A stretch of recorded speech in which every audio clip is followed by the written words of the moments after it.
Ibu belajar, Ibu. Siapkan diri. Iya, Dan Romo. berpegang kepada perkataan yang benar, yang sesuai dengan ajaran yang sehat, supaya ia sanggup menasehati orang berdasarkan ajaran itu dan sanggup meyakinkan penentang-penentangnya. Yang pertama harus dibuat adalah berpegang dulu pada ajaran yang benar, Ibu. Artinya bertekun dalam ajaran yang benar itu dulu. Kalau tidak, bagaimana meyakinkan para penentang? Iya, Santo iya. Petrus bilang dalam 1 Petrus 3 ayat 15-16 gitu. 1 Petrus 3 ayat 15 dan 16. Tetapi kuduskanlah Kristus di dalam hatimu sebagai Tuhan, dan siap sedialah pada segala waktu untuk memberi pertanggungan jawab kepada tiap-tiap orang yang meminta pertanggungan jawab dari kamu tentang pengharapan yang ada padamu.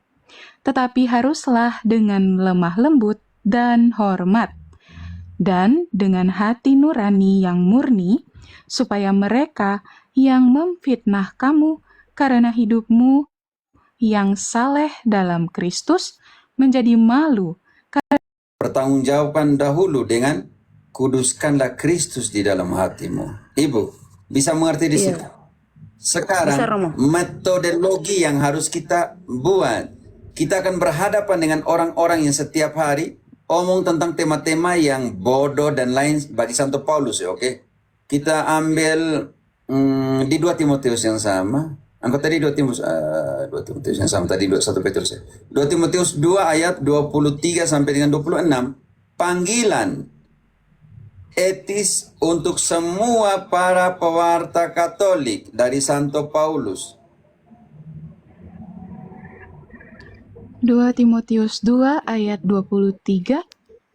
Hindarilah soal-soal yang dicari-cari, yang bodoh dan tidak layak. Engkau tahu bahwa soal-soal itu menimbulkan pertengkaran. Sedangkan seorang hamba Tuhan tidak boleh bertengkar, tetapi harus ramah terhadap semua orang.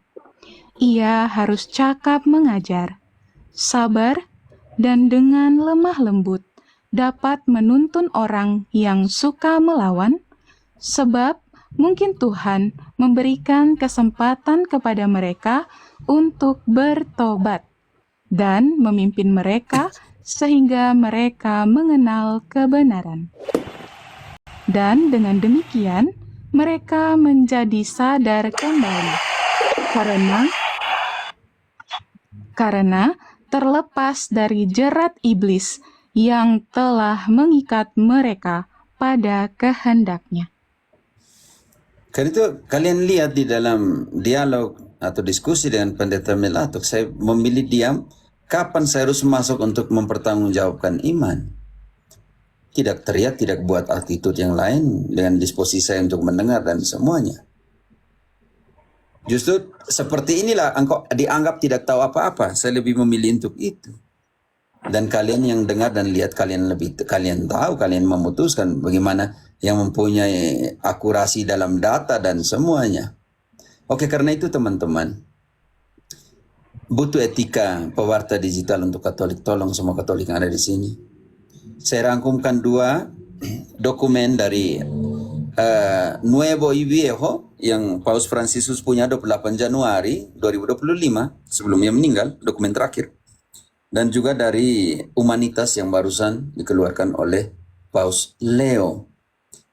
Etika pewarta digital menemukan hati di era artifisial. Bagaimana kita menemukan hati di era artifisial? Teman-teman bantu dulu nanti, walaupun ini Zoom punya, tetapi nantilah kita bagi di Zoom, tapi saya buat kilas balik cepat.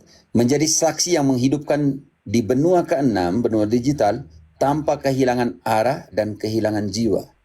Jadi selalu punya jangkar dan salib di dalam dunia pewartaan digital. Tanpa harus diombang-ambingkan oleh uang, oleh nama besar. Yang seperti ada yang bilang, saya punya figur kan lebih banyak. Ini yang sudah kehilangan arah dan kehilangan jiwa di tengah dunia digital ketika mengatakan saya lebih punya viewer, seolah-olah kebenaran itu bergantung kepada viewermu. Paradoks benua ke-6. Terkoneksi namun terisolasi. Dunia maya, ilusi, identitas dibangun dengan jumlah like setiap pagi. 5.000 tambah teman di daftar media sosial menjadi kebanggaan besar. Ruang diskusi dipenuhi dengan provokasi untuk menarik viewer. Dunia nyata realita, kekosongan dan kekeringan hati yang mendalam. Kursi pemakaman yang kosong dan autisme sosial. Orang akan puji engkau di ruang digital. Tetapi ketika engkau mati dan dibawa ke kubur, berapa orang yang menemani? Kursi pemakaman yang kosong dan autisme sosial. Luka kemanusiaan akibat ad hominem dan penghakiman. Ketika kita hidup di era di mana perangkat mendekatkan yang jauh, namun pada saat yang sama menjauhkan yang dekat. Krisis pewarta. Niat awal mewartakan kebenaran, tergoda oleh keramaian algoritma. Distorsi metode mencari perdebatan, makin banyak ribut makin di situ. Fokus pada menang debat bukan memenangkan jiwa. Apa yang terjadi setelah perdebatan dengan Mel Atok? Semua posisi mencari pembenaran. Apalagi sekelas pendeta Mel Atok di YouTube-nya itu, di TikTok-nya memuatkan kesedihan namanya kesedihan akademis dan logika. Ketika memuat tema-tema judul-judul bombastis di sana. Kehancuran etika personal, serangan personal yang terjadi menggunakan caci maki atau hominem dan banyak hal lagi yang kalian lihat. Kadang saya dibilang ini, dibilang itu, kalian jadi saksi mata dari semua. Banyak orang menjadi seteru salib Kristus. Kita lupa bahwa ruang Katolik sering dipijamkan untuk menghancurkan dinamika karakter seorang atas nama pewartaan. Atur utama minus malum. Carilah kebaikan terbesar dan hindarilah keburukan yang terkecil yang bisa terjadi dalam hidup. Hindari keburukan terbesar dan berjuanglah menghindari keburukan terkecil dalam setiap kata. Jangkar harapan di tengah arus artifisial.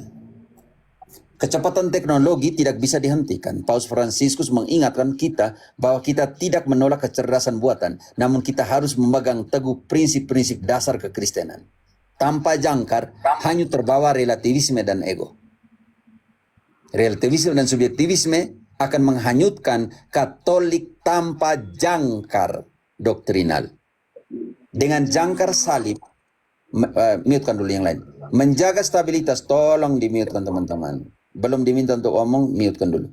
Dengan jangkar salib, menjaga stabilitas, etika pewartaan meskipun diombang-ambingkan oleh badai informasi. Ingat ketika simbol adalah perahu kan dengan jangkar dalam jubileum itu. Kompas eksistensi pewarta, tolong. Dari mana kita datang penciptaan? Diciptakan menurut gambar Allah, diberi nafas kehidupan untuk memelihara dunia, bukan merusaknya. Di mana kita berada? Dunia digital sekarang ini. Diutus ke tengah dunia yang penuh kegelapan, Yohanes 3:16, untuk menjalankan perintahnya dan membawa terang. Terkadang kita lihat posisi di sini, seorang pewarta tapi berdosa. Dan banyak orang Katolik menggunakan posisi kebutaan seorang pewarta untuk memadamkan terang pelita yang sedang dia hidupkan, yaitu firman Allah, supaya orang lain bisa melihat jalan. Kesedihan di dalam dunia pewartaan. Kadang musuh terbaik kita adalah orang-orang terdekat kita. Kemana kita akan pergi? Ini krisis eksistensial. Dari mana kita datang kita tidak tahu. Di mana kita pergi, di mana kita berada kita tidak tahu. Dan kemana kita akan pergi kita tidak tahu. Dimensi eskatologi dalam pewartaan. Berjalan kembali menuju rumah Bapa, meninggalkan jejak yang membawa orang lain ikut serta. Karena itu saya selalu katakan bahwa jangan pernah cemas. Sampai di mana kamu akan tiba dalam hidup ini, cemaslah bahwa di dalam setiap langkahmu engkau meninggalkan jejak. Supaya orang lain bisa ikut seperti engkau menuju rumah Bapa.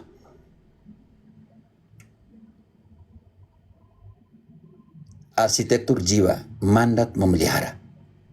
Bentuk fisik, debu tanah, Kejadian 2 ayat 6 dijadikan dari debu tanah, rapuh dan tidak berarti tanpa Allah. Karena itu Allah menghembuskan nafas kehidupan, konstruksi interior. Roh Kudus memberikan kita otoritas kehidupan. Di dalam Kejadian 2 ayat 6 sangat jelas bahwa Allah membuat manusia dari debu tanah, lalu menghembuskan rohnya, dan manusia dikatakan makhluk hidup. Karena itu yang namanya mandat ekologi. Menempatkan Taman Eden benua digital untuk mengusahakan dan memelihara, bukan untuk menghancurkan karakter sesama. Jika tugas kita memelihara, kita tidak punya hak menghancurkan orang lain dalam hidup kita. Pergeseran paradigma dari ego ke eko. Ego menggenggam dan menyetir semua hal ke dalam diri sendiri. Pandangan melihat orang lain sebagai proyek atau target, bukan hanya debat, tetapi juga secara ekonomi. Sikap dominan, manipulasi, dan mencari validitas like. Lihat sekarang, dengan bombastis dari semua judul-judul yang dibuat di TikTok, di YouTube, dan sebagainya. Bombastis. Kalian pernah lihat di saya punya TikTok, kalian pernah lihat di saya punya Hero Apologet Katolik di Facebook, kalian pernah lihat di saya punya YouTube, Epifani, membuat kontra atak yang kita bilang itu serangan balik terhadap apa yang mereka katakan tentang saya. Tidak. Kenapa? Karena itu bukan saya mencari validasi. Kebenaran tidak perlu mencari validasi. Kebenaran akan berbicara dari objeknya sendiri, yaitu kebenaran. Ini yang kita lihat, orang pola-pola mentalitas ego di dalam pewartaan digital. Mentalitas ekologi, gaung. Memberikan gaung ke bawah. Karena itu katekis dari kata katekistein yang artinya memberikan gaung ke bawah. Fokus menjadi bagian kecil dari harmoni seluruh ciptaan, Laudato Si. Pandangan melihat orang lain sebagai sesama pesiara. Sikap memantulkan kebaikan Allah, gaung supaya orang lain bisa mengikuti gaung yang sama. Gaung mengajarkan bahwa jika kita memantulkan caci maki, dunia akan mencaci maki. Jika kita memantulkan kasih, dunia akan menggaungkan cinta.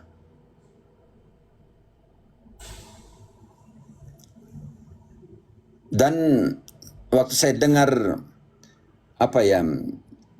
pidatonya atau seminarnya KDM ya, Bang Dedi di Papua, dia bilang, jangan datang ke Papua dengan perang, datang ke Papua dengan cinta. Datang ke Papua dengan cinta. Jangan datang dengan senjata. Itu gaung yang sementara dilakukan. Jangan sampai Bang Dedi yang tidak tahu tentang ajaran Katolik, tidak punya kitab suci Katolik, lebih Katolik dalam sikap hidup daripada yang kita yang dikatakan Kristen ini.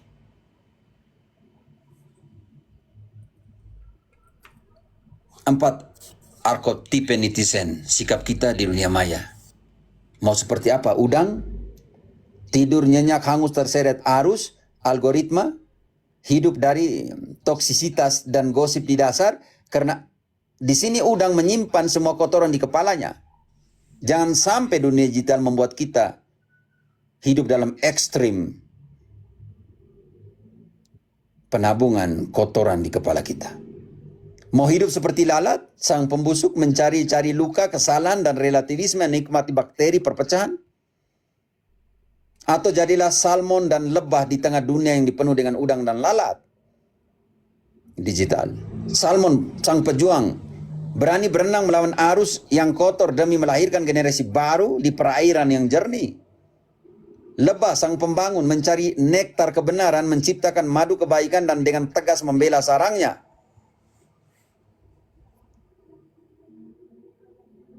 Ada yang mau bahan ini kah? Arsitek etika hati, 1 Timotius 1 ayat 5. Di mana hatimu berada, di situ hartamu berharga. Jika engkau menaruh hati yang sakit, maka pewartamu akan menghasilkan penyakit. 1 Timotius 1 ayat 5. Halo. Timotius 1 Timotius 1 ayat 5. Tujuan nasihat itu ialah kasih yang timbul dari hati yang suci dari hati nurani yang murni, dan dari iman yang tulus ikhlas. Penting sekali. Hati yang suci menyucikan Kristus. Nasihat itu timbul harus dari hati yang suci. Menyucikan Kristus dalam batin sebelum mengetik satu kata pun. Katolik. Jangan buat yang sama seperti Protestan yang buat. Baca kembali bagian pertamanya. Tujuan nasihat itu ialah kasih yang timbul dari hati yang suci. Tahan dulu. Timbul dari hati yang suci. Menyucikan Kristus dalam batin sebelum mengetik satu kata pun di dunia mayamu. Lanjut. Nasihat, tujuan dari nasihat itu untuk apa? Lahir dari hati yang suci, apa lagi?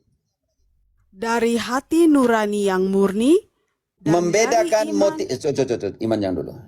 Ada 3 hal penting di situ. Membedakan motivasi, apakah ini untuk Tuhan, apakah ini untuk pamor pribadi. Ingat, Pendeta Melatok, kontrol semua komentar yang lagi dibuat di TikTokmu, di YouTubemu dan lain sebagainya. Dengan tema-tema, dengan judul bombastis itu. Membedakan motivasi, semua judul yang kalian pasang itu. Apakah ini untuk Tuhan, ataukah untuk pamor pribadimu. Ketiga, tujuan dari motivasi, etika hati itu apa?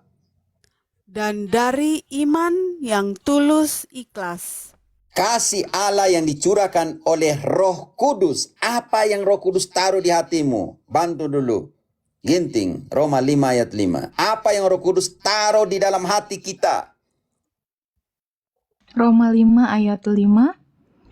Dan pengharapan tidak mengecewakan, karena kasih Allah telah dicurahkan di dalam hati kita oleh Roh Kudus yang telah dikaruniakan kepada kita. Nasihat yang menghidupkan. Pewartaan yang keluar dari mulut atau jarimu di dunia digital. Jadi kan ketik banyak yang di sini tuh. Yang ramah dan menuntun, bukan mengutuk. Ingat, ini frase saya selalu bilang. Di mana hatimu berada, di situ hartamu berharga. Ini saya punya kalimat, selalu saya pakai kalimat ini. Dimanapun, apapun, selalu di situ. Di mana hatimu berada, di situ hartamu berharga. Jika engkau menaruh hati yang sakit dalam pewartaanmu, maka pewartaanmu akan menghasilkan penyakit. Attitude etika hati. Model rumah kaca, kekudusan yang transparan. Penginjil ada rumah kaca untuk pertumbuhan kekudusan. Apa yang tumbuh di dalam terlihat jelas dari luar. Karena itu dia taruh cinta di dalam hatimu. Karena itu di dalam 1 Petrus tadi 3 ayat 15. Kuduskanlah Kristus di mana? Ginting engkau yang baca tadi. 1 Petrus 3 ayat 15. Kuduskanlah Kristus di dalam 1 Petrus 3 ayat 15. Kalian punya daya ingat ini parah juga ya. Semua yang di sini, oke. Kuduskanlah Kristus di dalam mana? Ayo, yang type lebih bagus lagi kalau. Baca. Ya, tetapi kuduskanlah Kristus di dalam hatimu sebagai Tuhan. Oke, Dan cukup. siap sedialah. Yang pertama, kuduskanlah Kristus di dalam hatimu sebagai Tuhan. Dan siap sedialah untuk apa? Dan siap sedialah pada segala waktu untuk memberi pertanggungan jawab kepada tiap-tiap orang yang meminta pertanggungan jawab dari kamu tentang pengharapan yang ada padamu. Karena itu kita butuh apa, Erlin? Efesus 1:18. Efesus 1 ayat 18. Dan supaya ia menjadikan mata hatimu terang, agar kamu mengerti pengharapan apakah yang terkandung dalam panggilannya, betapa kayanya kemuliaan bagian yang ditentukannya bagi orang-orang kudus. Oke, penginjilan rumah kaca untuk pertumbuhan kekudusan. Apa yang tumbuh di dalam terlihat jelas dari luar.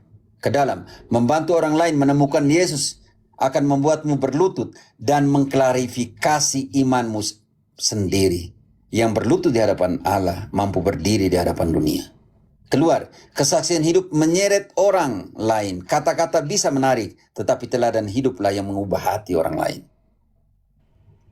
Karena itu, Santo Paulus di dalam 1 Timotius 4 ayat 16 mengatakan, awasilah dirimu sendiri dan awasilah ajaranmu. Dengan berbuat demikian, engkau menyelamatkan dirimu sendiri dan orang-orang yang mendengarkannya. Kita tidak bisa memberi dari wadah yang kosong. Mengasah kapak etika tanggung jawab. Selesai kan? Tidak usah ya? Lagi 3 halaman. Tidak usah kah? Tidak usah sih.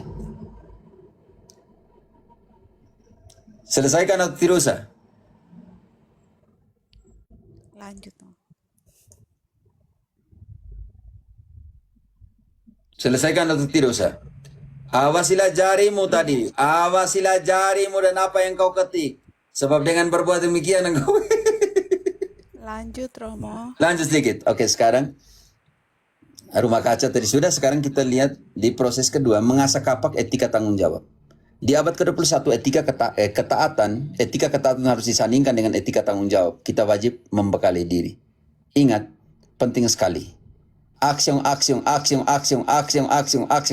kita selalu pakai, tetapi butuh refleksi, learning, action, kembali berefleksi, baca kembali, aksi. Ini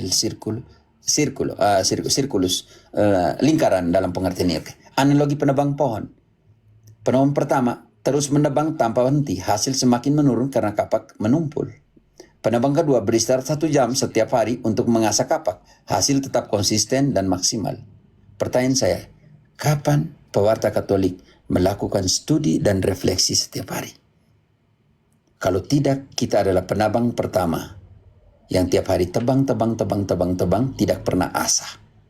Jangan terus berdebat di ruangan maya tanpa pernah berhenti untuk berdoa, membaca kitab suci, dan memperbaiki metode. Iman butuh pembelajaran. Lihat semua itu buku-buku yang ada di sana itu. Di bawah, lantai, di situ, di sini. Tolong, Katolik.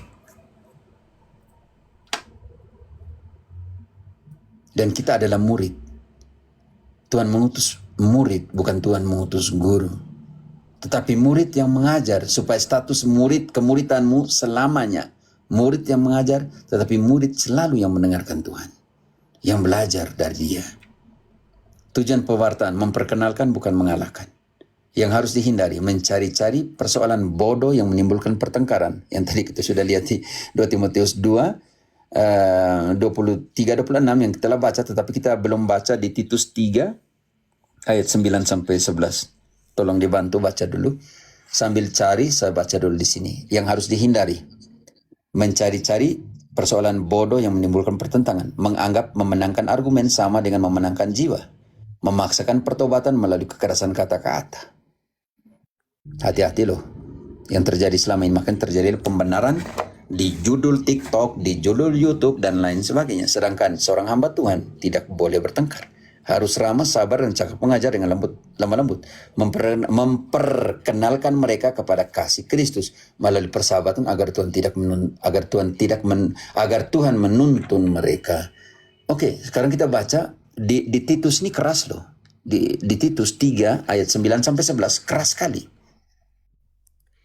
Titus 3 ayat 9, tetapi hindarilah persoalan yang dicari-cari dan yang bodoh, persoalan silsilah, percekcokan, dan pertengkaran mengenai hukum Taurat, karena semua itu tidak berguna dan sia-sia belaka. Seorang bidat yang sudah 1-2 kali kau nasihati, hendaklah engkau jauhi. Engkau tahu bahwa orang yang semacam itu benar-benar sesat dan dengan dosanya menghukum dirinya sendiri. Oke, meninggalkan jejak bukan sekadar argumen. Saya tahu saya seorang buta, mungkin besok lusa minyak yang ada di pelita sudah kosong, sudah tidak sumbu, sudah kering. Tetapi ingat bahwa kalian pernah melihat jalan yang benar. Meninggalkan jejak bukan sekadar argumen. Bendahara yang bijak dalam Matius 13:52 ini gila ya dalam pengertian ini. Pandai mengeluarkan harta yang lama, tradisi, kasih, dengan wadah yang baru, teknologi media sosial. Bantu dulu. Hebat sekali ini.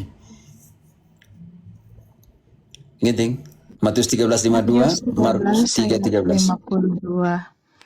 Maka berkatalah Yesus kepada mereka, "Karena itu setiap ahli Taurat yang menerima pelajaran dari hal kerajaan sorga itu seumpama tuan rumah yang mengeluarkan harta yang baru dan yang lama dari perbendaharaannya." Oke. Pandai mengeluarkan harta yang lama, tradisi, kasih, dengan wadah yang baru, teknologi, media sosial, dan lain sebagainya. Berjalan bersama dengan Tuhan ketika dia memanggil para rasul, tujuan pertama dia panggil untuk apa? Markus 3:13, untuk apa? Yesus panggil pertama para rasul untuk apa? Markus 3:13. Kemudian naiklah Yesus ke atas bukit. Ia memanggil orang-orang yang dikehendakinya, dan mereka pun datang kepadanya. Lanjut. Yang Ia pertama menetap- datang kepada dia.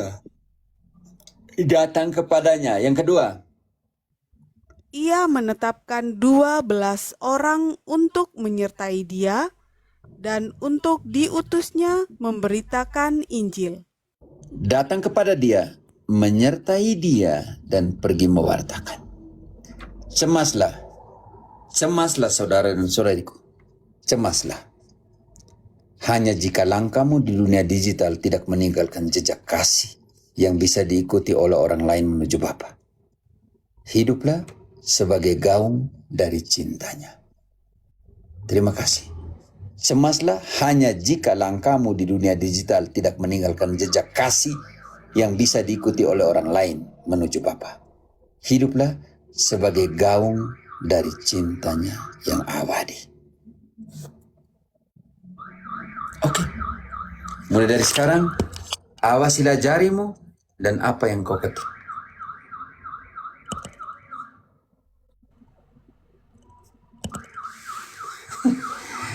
Oke, teman-teman. Begitu Ibu ya?